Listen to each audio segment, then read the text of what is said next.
Tika na TV. Renaissance c'est pour la zéro. Biso ko mona passe. Na biso tata bana. Na kutika mambo kaza. Bana bali ame. Yake futa. Biso tibo. Mama na biso. Mari kere. Mama na biso. Mari kere. Mama mote. Afiko ya mari.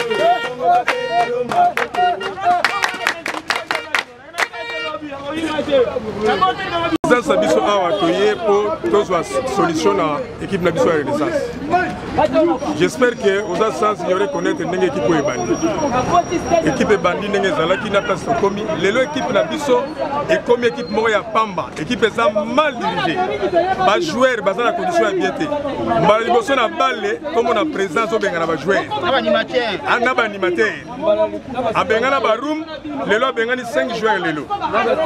Et en plus les sous Moukou na komi koloba équipe eza yé. Yango biso to yé lelo awa. Lokola ba bengi saki yé mukuna. Na biso ba supporter grande commission de représentative na kati na ba cofondateur na biso na comité biso to fotaki ya maman Marie Claire yé. Biso to sali comité na biso ba supporter qui eza biso. Mais tozo kamwa mukuna lobese qui eza yé. Yango yé à la fédération. Biso pe to yé, toza na besoin de solution à partir ya lelo et mon na to ko équipe comité la biso bana musala au comité au tovoza jango pamba. Oui, papa dit Dombote. Ah mbote. Le lot au monibino va supporter surtout il y a FC Renaissance lobby déjà to pesibino va félicitations pour tout le monde qui équipe gagné qui. Le lot au monibino a liboso ya fédération et loro nini ozo le canal le lot na kata fédération. Ah d'accord.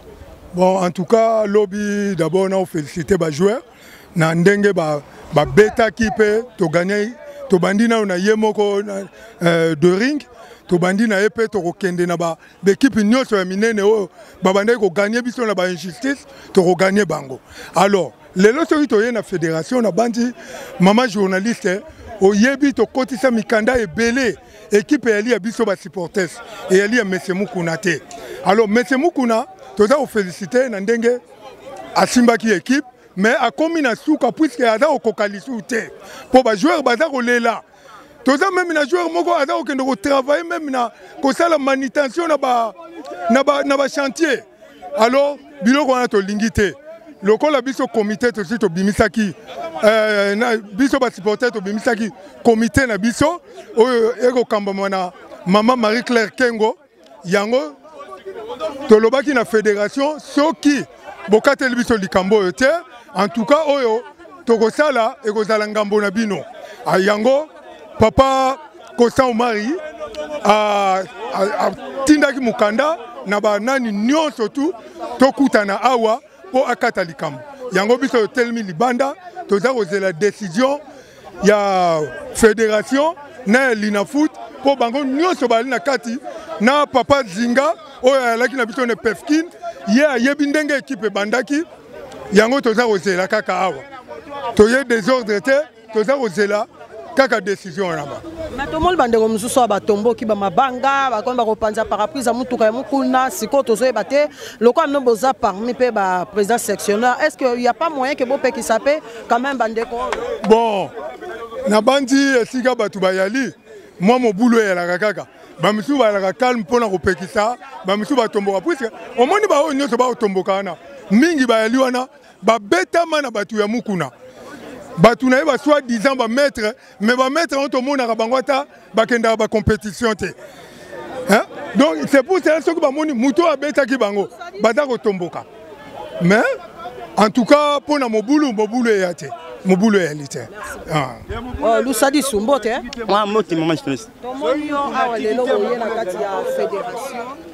Ndenge nini tomona ki mokota na yo oyebisa na ngambo ya ba est-ce que vous voyez biso eloko nini oyo so simba te epai ya mukuna pe na équipe ah maman journaliste soro moni ngai animateur na sima ba supporter donc na romoni sa utolongité mais soro moni na sima ba supporter c'est-à-dire que ba supporter oyo so mona oyo ezala bati misusu bakufa pour la Renaissance ezala ba massa misusu perdre bango batika basi na bana.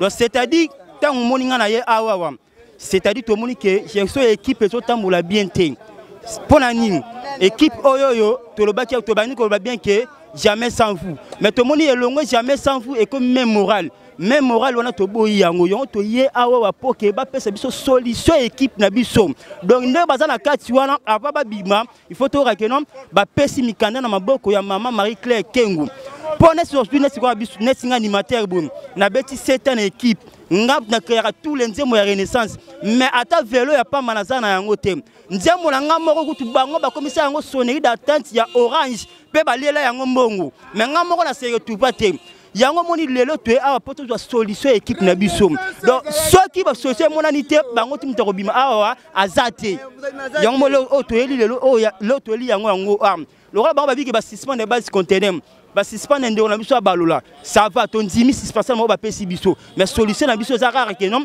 ba pesa biso suite kenon équipe couple maboka mari ya maman Marie-Claire Kengo wala remona to zongi banda mais ceux qui suite ya bien monanité to rozonga te supporter renaissance.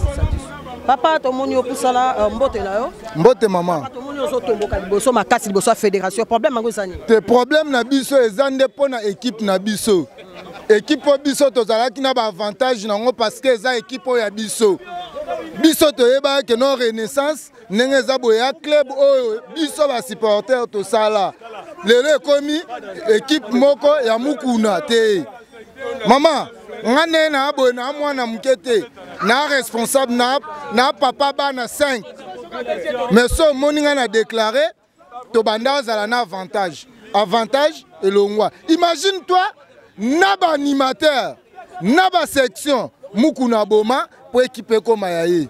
Te équipe so tel na ba varezo mona renaissance jamais sans vous. Eza ya mukuna te. Eza club o batu ba supporter ba poni. Mais pour le moment to cause peut-être que non un individu moko boya manipuler biso. Hein? Asaka na biso na eloko o ya biso moko to moneli passe. Tozala na ba imana ba mona makamba sala biso. Lelo biso to luki ke no to lukanzela na biso muku na jouer na biso. Te maman équipe ezande ya biso. Merci beaucoup. Toi to yepoto zo équipe na biso. Noko ozolingolo banini na moni yo awa on dit oza coopéra koto. Naza coopéra awa na travailler na fédération mais toi na souci équipe na biso renaissance mukuna atika biso. Mukuna oteka ba joueur oya somba na renaissance te alobara na renaissance oteka ta joueur moko to ateka la dering oteka la vita mais l'autre comme mona renaissance comme quoi peu en plus sinon un mukuna ma somba non peut ba joueur te. Toi na posa souci na biso atika la maman Marie-Claire équipe. Biso ne ba supporter ba ko l'équipe biso peut insister mukuna atika biso to pesa maman Marie-Claire chance totale ndeti akumbela biso na saison o ndeto okendele mo. Papa on a habité au liloba na yo pour la journée lelo to monde bosa bosa fédération o ko bakisa liloba nini. Bon liloba o ngalo ko bakisa naza lesengo makasi lelo ndenge confortation et salami entre mukuna na Marie-Claire. De lelo toza la posa ki ba document no se ki ba pesa pa Marie-Claire pour Marie-Claire na comité na ye ba na musala de mukuna to si to baye déjà akende azongi l'église na ye de to lingé. Il s'est tenu une réunion de vérité convoquée par le président de la FECOFA, Costa Omari, ce lundi 26 avril 2021 au siège de cette institution. Ont répondu présent à l'invitation le président de la FECOFA, le secrétaire général de la FECOFA comme officiel. Côté Renaissance, évêque Pascal Mukuna, Marie-Claire Kengo, Neringelezi et quelques membres ont été absents et se sont fait représenter. Jean-Max Mayaka à réunion de l'investiture. Antoine Moussangania, raison de travail. Roger Tingui, raison privée. L'objet était de clarifier la crise qui persiste au sein de l'équipe et de donner à celle-ci un nouveau souffle après la victoire historique d'hier face au DSMP. Une réunion d'urgence plus élargie sera convoquée à la fin de la semaine pour expliciter les issues des arrangements et passer à l'acte toujours avec les concernés et les absents. L'unité restait la priorité de la démarche. Suivez dans les airs qui suivent quelques réactions de supporters, l'intervention de Marie-Claire Kengo, l'interview de l'évêque Pascal Mukuna, la réaction du président Neringelezi, la déclaration du président Jean-Max Mayaka et les recommandations du président Costa Omar. Que vive l'unité au sein du club.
Merci mingi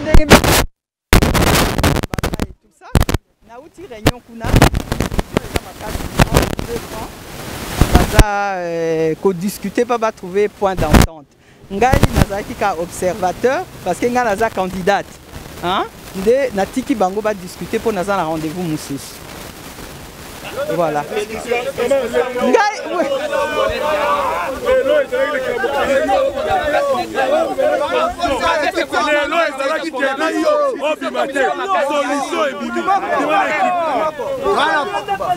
Maman, lelo d'être qui boye, solution qui boye.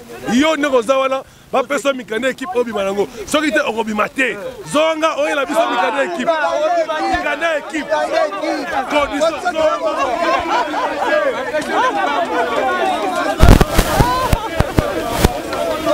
non, là, qui va répondre à ça, la rendez-vous.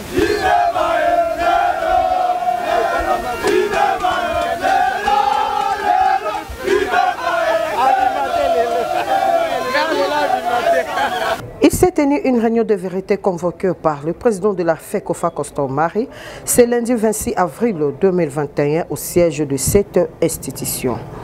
Ont répondu présent à l'invitation le président de la FECOFA, le secrétaire général de la FECOFA comme officiel. Côté Renaissance, évêque Pascal Mukuna, Marie-Claire Kengo, Neringelezi et quelques membres ont été absents et se sont fait représenter. Jean-Max Mayaka en réunion de l'investiture. Antoine Moussanganya, raison de travail. Roger Tingui, raison privée. L'objet était de clarifier la crise qui persiste au sein de l'équipe ED, donner à celle-ci un nouveau souffle après la victoire historique d'hier face au DSMP. Une réunion d'urgence plus élargie sera convoquée à la fin de la semaine pour expliciter les issues des arrangements et passer à l'acte, toujours avec les concernés et les absents.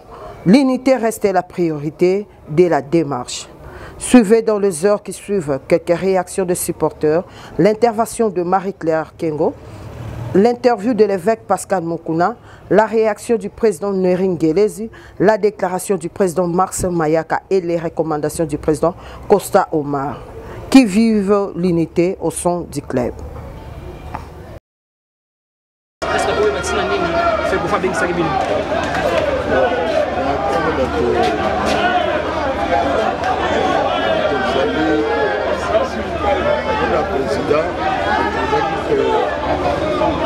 Les élèves à Bandeko, les élèves doivent se relier à l'intégrer tout. C'est que on a tout la question. Les mauvaises unités, oui, il y a lieu pour intégrer l'équipe, l'équipe les apprendre. Donc c'était ça. Après,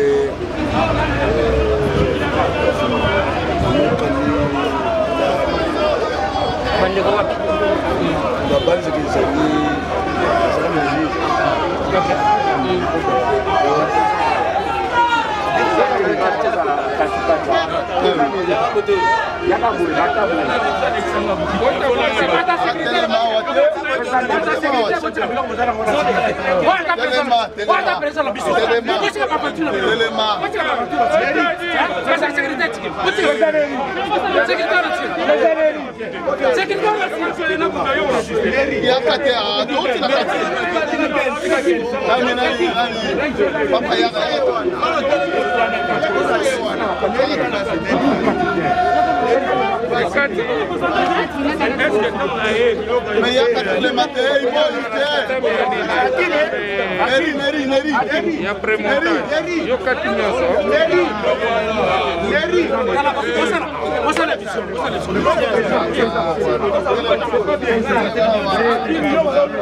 L'exprimaki en gros sans pression. Nous sommes condamnés à que moi la licence équipe il y a des sons là pour être tout oui, question à papa par rapport à l'autre tout le monde a l'autre fois il y a qui on a donné à commander une image que nous avons fait à l'édit candidat moto il y a moni jusqu'à ce que va s'inviter et ça maman m'a dit que les autres éviter pour retrouver cette réponse par rapport à candidat pour y accepter on va réclamer jusqu'à présent, ce sont les élites et ceux qui les ambassadeurs, c'est-à-dire les salariés. Alors, on peut éviter par rapport par rapport à Raoult Abodé, le président Abisso Omari, on peut éviter réponse à Yondeng, ce qui maman Marie-Claire a une procédure. Vous avez proposé un autant parce que ma supporter m'a dit non, ma comité n'a pas de bouton. Vous avez proposé que ça la procédure, on attend qu'est-ce que ça là. Moi, je souhaite dépendre ce qui a trouvé des causes à l'Assemblée, des causes à la tension, ce qui a lié sera le bien. Donc, côté où on est une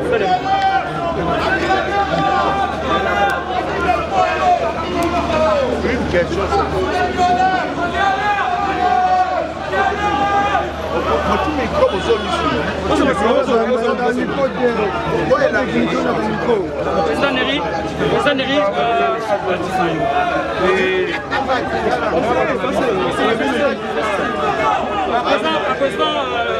vous sortez d'une réunion ici à la FECOFA, comme parrain, le président de la FECOFA, Pascal Omari, vous avez le pouvoir ensemble avec le président Pascal Moukuna. Est-ce qu'on peut connaître la teneur de cette réunion de cet après-midi?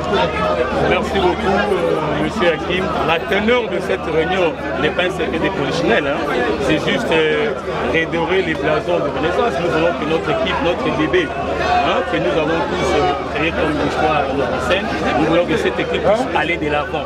Or, on ne peut pas y aller de l'avant quand il y a des tergiversations, quand il y a des turpitudes parmi nous. Alors ici, nous ne sommes pas venus en tribunal. Ce n'était pas un tribunal, dans ça il faut que les gens saisissent si bien. Nous étions venus voir un parent du football congolais qui nous a prodigué de très bons conseils et je pense que ces conseils vont faire à ce que Renaissance puisse se revêtir de la plus belle robe d'attente. Et je pense que les supporters doivent être calmes. Nous ne traitons pas de béquilles à qui que ce soit. Nous sommes venus chercher l'intérêt de l'équipe. Or, l'intérêt de l'équipe, ce n'est pas en nous disputant. L'intérêt de l'équipe, ce n'est pas en nous chamaillant parce qu'on s'est battu depuis 6 ans. On s'est battu depuis 6 ans. Aujourd'hui, la solution est que, comme il fallait voir hier, j'étais au stade moi-même. J'ai contrôlé du début jusqu'à la fin du match. Il y a eu des gens qui voulaient priver les autres. Moi, j'étais au stade. C'était pour calmer les jeux. Il fallait voir l'engouement qu'il y avait en nombreuses multitudes de Rennais qui n'ont que attendu cet événement. Pour nous, c'est un événement. Et il faut voir, c'est sur là que nous voulons. Quelles sont les décisions prises à l'issue de cette réunion? C'est que les supporters peuvent retenir. J'ai dit ceci, on n'était pas en tribunal. Donc quand il n'y a pas de tribunal, il n'y a pas de décision. Déjà, il faudra qu'on nuance là-dessus. Mais il y a eu concertation, on s'est bien parlé, la preuve. J'ai jamais été aux côtés de j'ai jamais été à ses côtés. Donc, si vous le voyez aujourd'hui, c'est parce que nous avons la ferme conviction, il vient de le dire, hein. Ici c'est samedi, maman Marie-Claire, on se mettra ensemble pour que nous fassions des choses dans des normes. Parce que je suis un légaliste, j'aime bien respecter les principes et que le supporter de Renaissance puisse attendre la bonne volonté que nous avons manifesté ici, que nous aussi nous avons manifesté, va nous produire des résultats avec Marie-Claire aussi. Oui, au président Neri Tolite Sengono propose un ligne pour tout le monde raconte il y a bien une allée là parce qu'on est ici par rapport à et Sengogali n'est pas autour de l'Obara. Comment il a passé Félix? So de fait bezala ke lunga mona damsi mukamuka na kunaye. Mais victoire ana et barabe na mutasali na mutoba qualité. Et c'est ngoka kande biso lingi na Renaissance. Renaissance équipe mo memaki makamba kitoko. De nombreux partenaires que nous avons batcha na Renaissance tout monde a que vite mazembe. So ki biloko nous so sangaba de tout consort. Va sentir que na Kinshasa il y a une équipe de football que le monde entier le c'est tout ce que nous cherchons et là comme Suzuki. En dehors de ça on n'a rien d'autre. Nous cherchons que ça. Voilà. Et l'autre, ça va supporter à la Renaissance, que grâce à la confiance, il n'y a pas de traîtrise, donc il y a des potes que c'est ça. Voilà. Merci.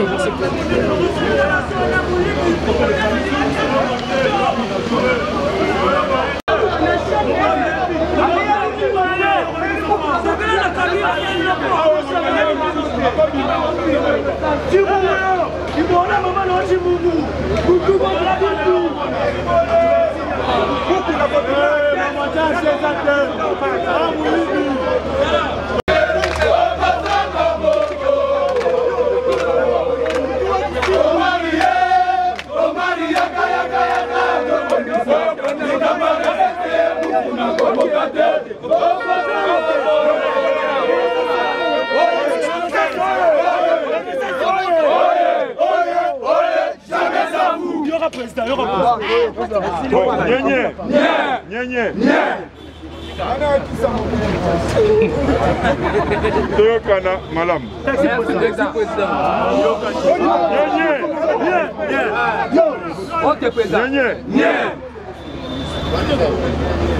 Chef. Président. Yo là tu vas lunette toi na zo mona lungina yo. Tu as besoin. Merci président. Patron football congolais. Équipe yo, il y a Renaissance. Va créer un go na miso na ngai. Oh va ebi histoire. Baebi. De ring asalaki démarche nyonso awa. Pour équipe exister. Moi je me suis imposé que l'équipe en a fait exister. Alors même ceux qui pas que ces années même la famille ningi baza batata bana on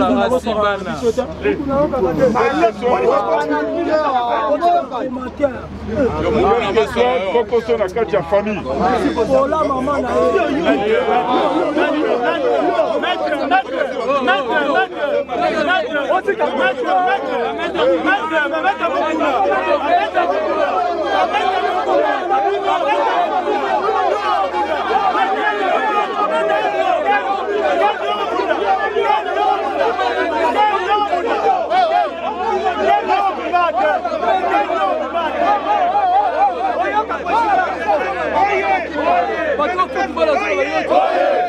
Oye,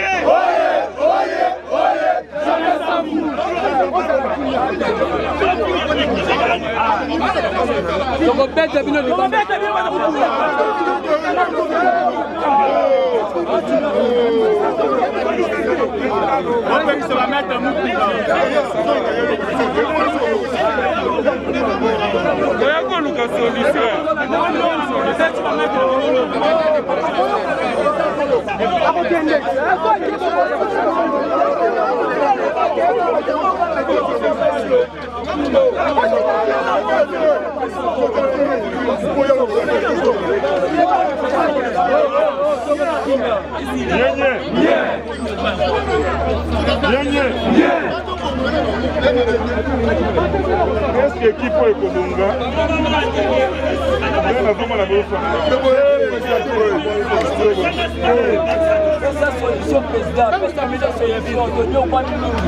Gana sololi na bango nyonso. Oti o sololi. Oyo bakomaka mikanda awa na Pasteur Mukuna.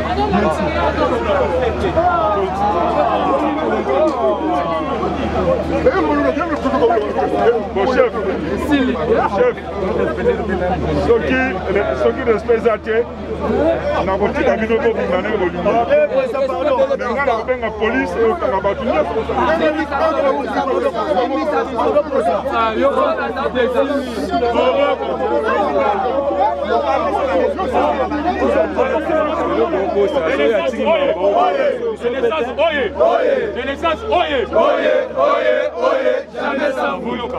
ngai nakotaki kala mpona décevoir bino nakotaki mpona trahir bino alors so boyebi ke nao trahir bino te bovanda ne bokagresa président biso na bino tokende maringa oyokani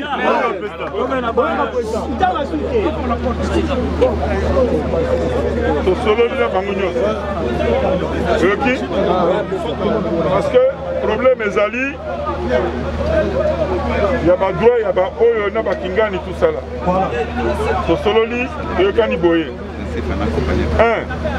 totika makelele na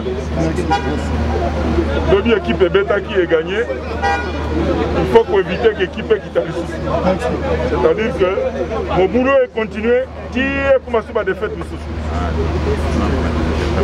bato nyonso de part et d'autre balakisi bonne volonté mpona kobongisa makambo na kati ya famille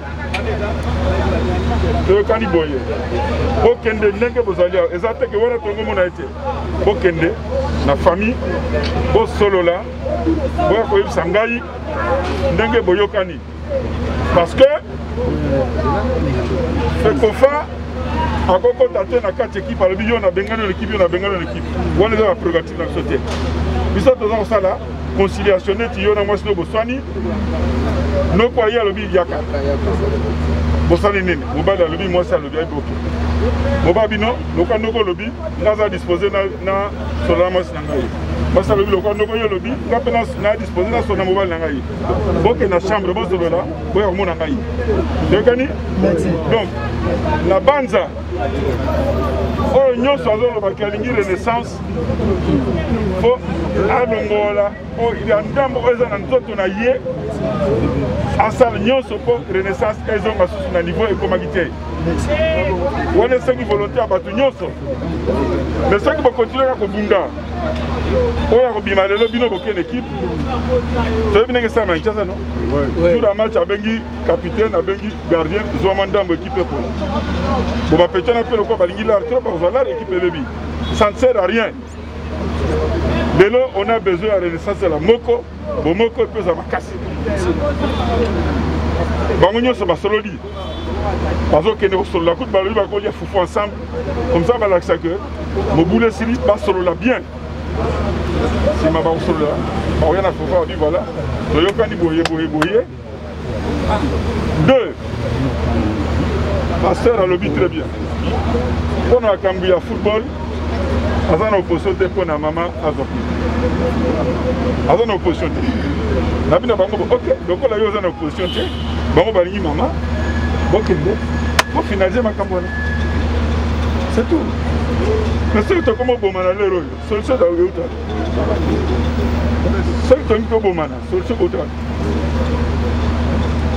moi ndenge ezali boza kotoka namoni mbutamuta azoloba aza papa na bana c'est-à-dire azoloba bango eza na passion na motema na ye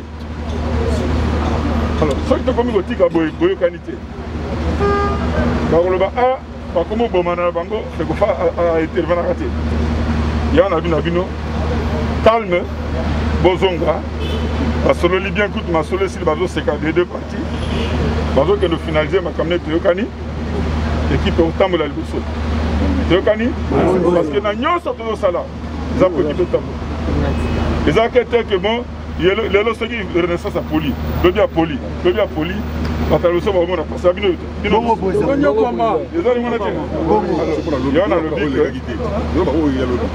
lobi équipe egagnaki bosaisir occasion wana mpo makambo nyonso ebuka soki nga nasalaka yo mabe nasengi bolimbisi soki osalaka nga mabe osengi nga bolimbisi tolimbisana mpo équipe etambola sikoyo totika babiloko wana kofinga oyebi kokamba équipe eza blage te yo ozotomboka mpasi équipe epoli mais so na ye lobi nga nazali na derinka bato batomboki tobi bon lancer campagne $1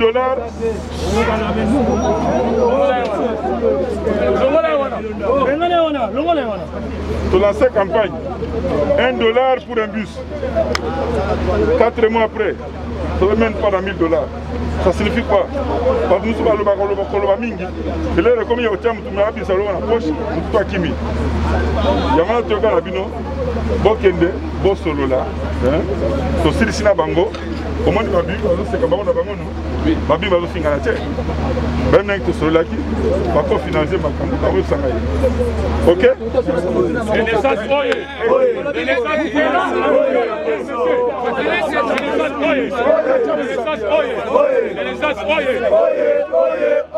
jamais sans bloquer Marine on a ça bino contre Maringa